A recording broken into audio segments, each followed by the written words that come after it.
Oi, eu sou o professor Eric, biólogo, professor do Instituto Federal do Pará, e esse é o nosso pequeno curso Era uma Vez a Célula. Aqui a gente vai aprender um pouquinho sobre como foi descoberto a célula, como foi a descoberta da célula e quais os fundamentos que levaram à formulação da teoria celular e por que essa teoria é tão importante para a biologia. Nessa nossa primeira aula, nós vamos tratar sobre a invenção do microscópio e o seu papel, é claro, na descoberta da célula. O microscópio é um instrumento óptico que nos permite ter acesso ao mundo que não é visível ao olho nu, ao mundo microscópico.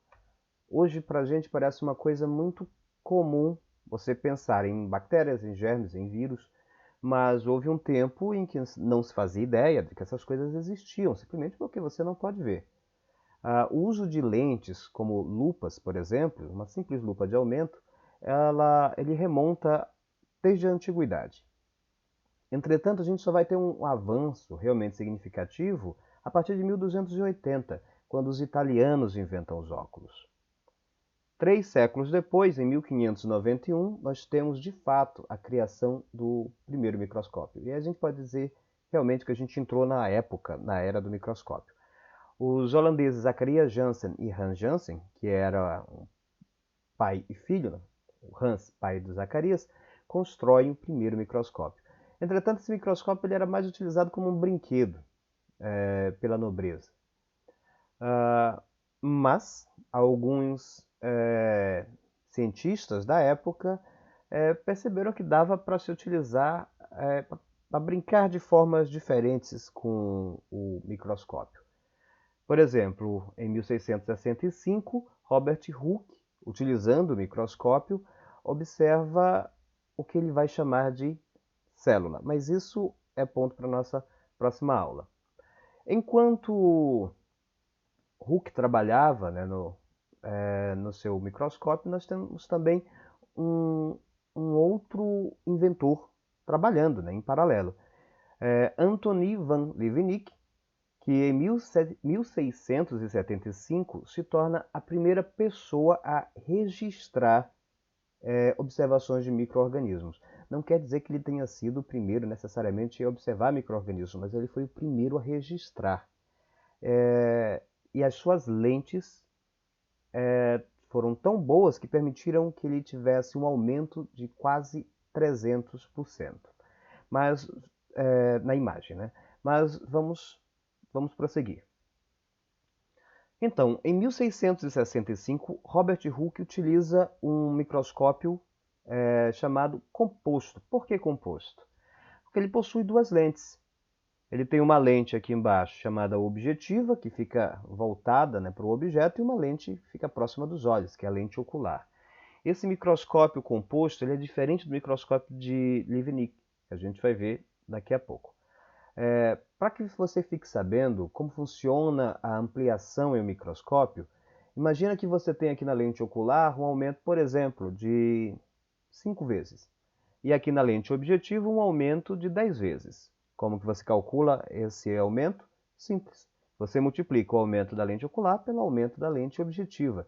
Então, 5 vezes 10, 50 vezes. Bom, Robert Hooke utilizou o seu microscópio, que ele mesmo, né, fez, para realizar observações. E em 1665 ele publica um livro muito famoso chamado Micrografia. Neste livro ele publica as imagens de um pedaço de cortiça que ele investigou. E o que ele observou de interessante desse pedaço de cortiça? Simples, que esse tecido vegetal não era sólido, mas ele tinha poros. A esses espaços, a esses pequenos espaços no tecido vegetal, ele chamou de célula, porque eles pareciam as pequenas celas em que os monges ficavam. O que Hooke chamou de célula, na verdade, era o espaço em um tecido que hoje sabemos em um tecido morto de vegetal. Acontece que de 1665 até que faça sentido o que é célula, vão se passar mais de 1,5 século. Tá? Mas isso, mais uma vez, também tema da nossa próxima pequena aula. Então, enquanto Hooke trabalhava com seu microscópio, Antony van Leeuwenhoek também trabalhava com o seu próprio microscópio. Qual que é a diferença entre o microscópio dele e o de Hooke? O microscópio de Leeuwenhoek, ele era um microscópio simples. Então aqui você tem dois tipos de microscópio, um composto que tem duas lentes e um simples que tem uma única lente. Veja que o modelo é bem diferente, mas a Leeuwenhoek tem uma vantagem. As lentes dele são muito boas. Então ele se torna, em 1675, como eu disse, o primeiro homem, o primeiro ser humano a registrar observações de micro-organismos, que ele chama de animálculos, porque para ele pareciam animais. Tá? Então ele foi o primeiro a visualizar bactérias, células do sangue, né? Espermatozoides, enfim, e registrar essas observações de micro-organismos. Então perceba que Robert Hooke tinha visto o espaço, que ele denominou célula, em um tecido vegetal morto, mas foi Leeuwenhoek quem observou e registrou esses primeiros micro-organismos, tá? E entenda que aqui não se tem ideia de que eles eram células, tá?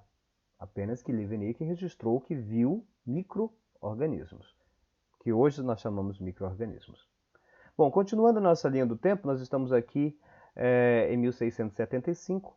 Vamos avançar um pouquinho aqui para 1880.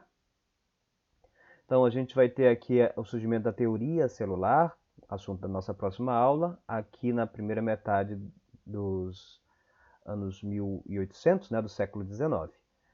Mas em 1880, faz um tempo, né, os microscópios ópticos, como eram chamados, porque utilizavam a luz para poder permitir a observação dos objetos, eles atingiram sua resolução máxima. Ou seja, o máximo que eles conseguem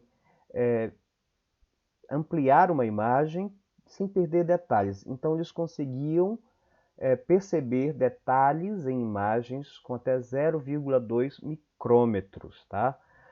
O micrômetro é um milésimo de milímetro ou milionésimo de metro. Eu vou mostrar para vocês uma escala aqui no final da apresentação. Tá? Então, de forma prática, os objetos podem ser ampliados até cerca de 1000 vezes no nosso microscópio óptico. Em 1932, a gente tem mais um grande avanço na microscopia óptica, que é a invenção da microscopia de contraste de fase, por Fritz Zernike, que permite com que se estude materiais biológicos incolores e transparentes. No ano seguinte, a gente tem um enorme avanço, porque o feixe de luz ele tem um tamanho delimitado e não se consegue ver objetos cujos detalhes, digamos assim, estejam em um tamanho menor do que o comprimento de onda ali do nosso feixe de luz. Então, em 1933, Ernst Ruska inventa um microscópio eletrônico, que não usa mais a luz, né, mas um feixe de elétrons, e as lentes dele são eletromagnéticas.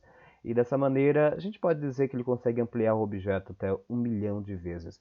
Esse invento foi tão importante que Ruska, em 1986, recebeu o Nobel de Física pela sua contribuição para a ciência.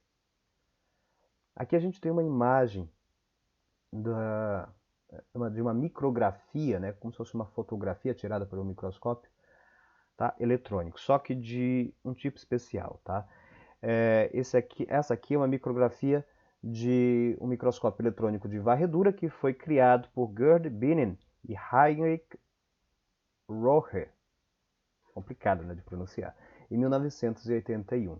O microscópio eletrônico de tunelamento por varredura permite a obtenção de imagens tridimensionais próximo ao nível atômico.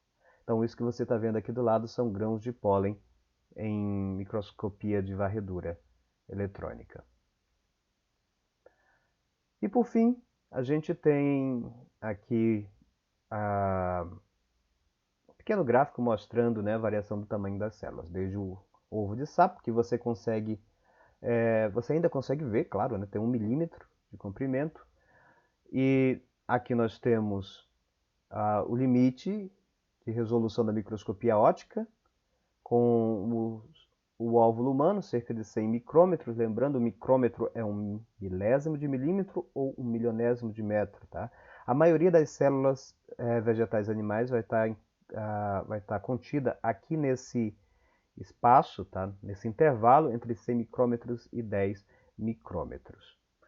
A maioria das bactérias, as estruturas que ficam dentro das células mais complexas, que a gente vai ver posteriormente, elas têm geralmente esse tamanho entre 10 micrômetros e 1 micrômetro.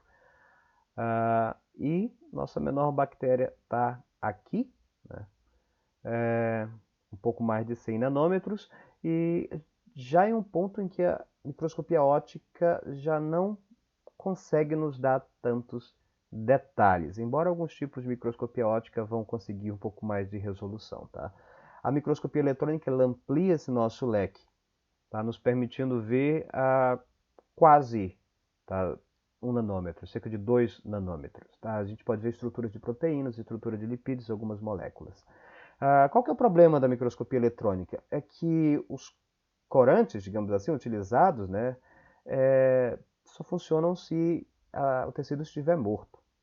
Tá? Então, esse daqui é um problema da microscopia eletrônica que você não tem na microscopia óptica. Você pode observar tecidos vivos na microscopia óptica. Bom, aqui as nossas referências. Essa aqui foi a nossa primeira aula. Eu espero que você tenha gostado. A gente se vê na próxima. Não esquece das atividades.